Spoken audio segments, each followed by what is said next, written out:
In today's session, let me start our session with our Johnson counter. Before we move to the Johnson counter, let me move to the ring counter. How to convert a shift register into a counter. So why we move to your ring counter is, so here the shift registers are converted into ring counter by connecting here the last flip-flop stage as your the input of your first flip-flop stage. So as it is easier to construct, because since we are using D flip-flop and a common clock pulse, and there is no combination circuits are used to design your synchronous counter, or like a synchronous counter or your asynchronous counter. Now, so as simple as here, we connected your flip-flop last flip-flop serial output as your serial input to your first flip-flop. So which makes your the shift register into a counter. So number of states obtained from this register is, or from your register counter, which is called as a ring counter, is 4 states. It depends on the number of flip-flops. So where it holds your 1 bit of data. So here 4 flip-flops, only 4 states, 4 unique states are available from this ring counter. So let me load your first data flip-flop with a logical one. So initial state, if it is logic 1, so your remaining all the flip-flops will give you the 0 states. Next, upon giving the clock pulse, this data bit of 1 is shifted to the B flip-flop. So hence you obtain here. So your output of your last flip-flop is coupled as your input to the first flip-flop. So this 1 is shifted to data input of your Q2, and the data input of 3 is shifted to your Q4. So as your data input of 0, and the output of your last flip-flop is again applied as your data input. So hence the second clock pulse, so you obtain 0 1 0 0. So the third clock pulse, so data output of your last flip-flop is coupled as a data input, so 0 will come as your input, and now this input of D1 is transferred as D2 input, so 0 will transfer to the flip-flop 2, 1 will be loaded into the flip-flop 3, and the 0 output of your third flip-flop is loaded into the fourth flip-flop. So next, the fourth clock pulse, so Q4 is applied to the data input, hence 0 will be loaded into the first flip-flop, 0 is transferred from your first flip-flop into the flip-flop 2, so 0 output of your second flip-flop is loaded into the third flip-flop, and output of your fourth flip-flop, which is logic 1, is loaded into the first flip-flop. So next, the next clock pulse, so flip-flop 4 output is coupled as your data input. Again it comes back to its initial state, which is 1 0 0 after your 4 clock pulses. So here, so let me observe the state diagram. In this state diagram, initial state is 1 0 0. Next, upon giving the first clock pulse, you obtain 0 1 0, since it is serial out. So first flip-flop output is shifted to the second flip-flop. Then upon giving the second clock pulse, second flip-flop output is transferred to the third flip-flop. So in your last flip-flop output is applied to your data input to the first flip-flop. So next, third clock pulse, so you obtain your logical one, which is loaded prior or before your 3 clock pulses, which is loaded into the last flip-flop, and then upon giving the fourth clock pulse, again it will enter back into the first flip-flop. So like this, so these 4 states are repeated, so for every 4 clock pulses. So and here we don't have any combination circuit, or we don't use any excitation table, or we don't use any minimal methods for finding your excitation input. So this is the simplest way. So in an application where the sequence is not an important and only the 4 unit states are important, in those applications we are going to prefer your register your ring counter. So where I will provide here the state diagram. So first clock pulse, so QA is loaded with 1, so QB 0, QC, QDR 0 0. So second clock pulse, so your data input of your QB is loaded with logical 1, so hence QB is moved to logical 1, QD output is shifted to the QA or the first flip-flop.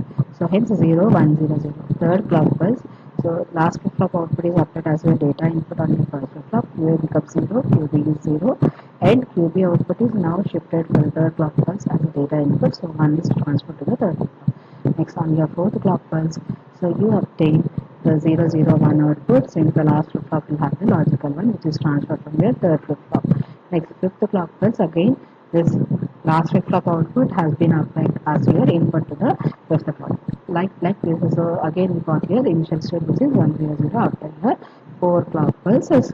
So now So we have not have any difficulty to design here. This is the counter only these here D flip flops. So in order to reduce that complexity of your developing that counter with the number of steps, so only if you have few states we require for any logical implementation, so then you can prefer your ring counters. Next, the Johnson counters are the one. So here a small modification, let me do it for your ring counter. So then it will be called as a Johnson counter or your twisted ring counter. So what will be the case we have to do it on your ring counter is, instead of coupling your the uncomplemented output, let me couple your complemented output of your last flip flop as your input. So if you connect your complemented output of your last flip flop as your input, so then here if I load your initial states are all are 0 for the first clock pulse, since the QD bar is connected on your data input of your first flip flop. So here, so earlier stage of QD is 0, uncomplemented output is 0, but complemented output you have connected as data input. So hence for the first clock pulse, the 1 is entered into the first flip flop and 0 0 are shifted into your second flip flop, third flip flop as well as the fourth flip flop. Next, again your on your second clock pulse QD is 0, QD bar become logic 1. So that will be entered as your input to the first flip flop.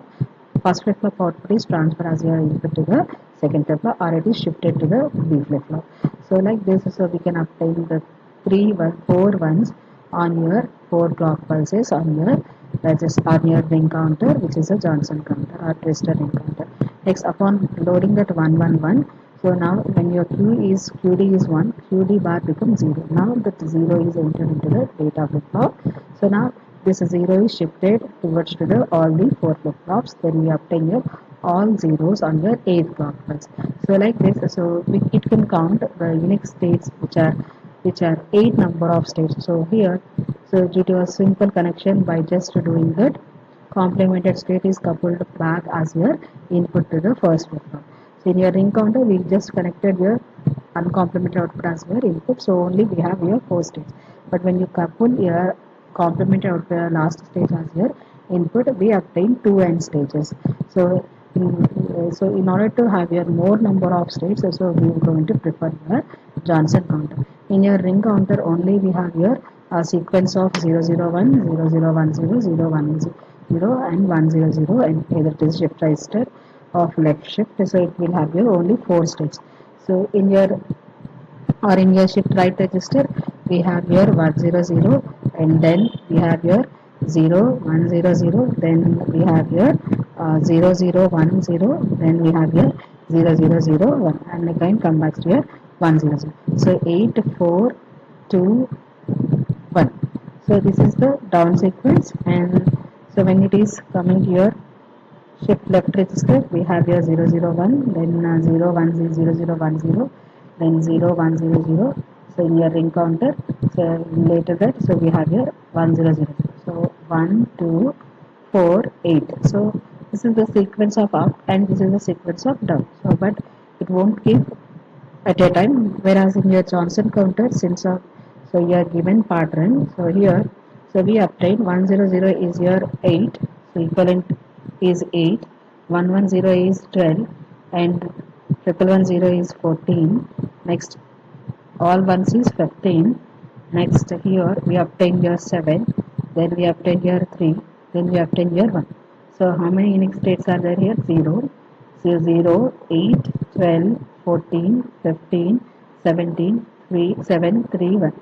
So on your only resetting your flip flop, we obtain the up sequence as well as you obtain similarly a down sequence. So 7 3 15 7 3 1. So hence both up sequence and down sequence can be obtained using your Johnson counter, as well as the number of states also increased from n states to the n states. So in your ring counter only depends on your number of flip flops, which are 4 states.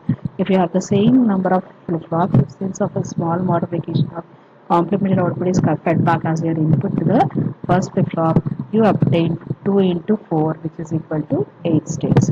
So if you use the 4 number of flip flops, which is small n is equal to 1, only n states are obtained, and this is dependent on your number of flip flops used in your ring counter. Whereas in a twisted ring counter, we obtain here number of states are 2n states. If it is 5, then we obtain here 10 states. Whereas in your ring counter, only 5 states are obtained. So like this. So we are going to simplify the construction, you're developing your counters instead of the traditional counting your up counter, up sequence or a down sequence. In some applications, those are not important, the sequence. So only the unique states are required. So then you can go for the use of your ring counter, either the twisted ring counter. We always prefer your twisted ring counter because it will give you more number of states, so which is 2n states. Along with that, you also have here a down sequence and in addition with the up sequence.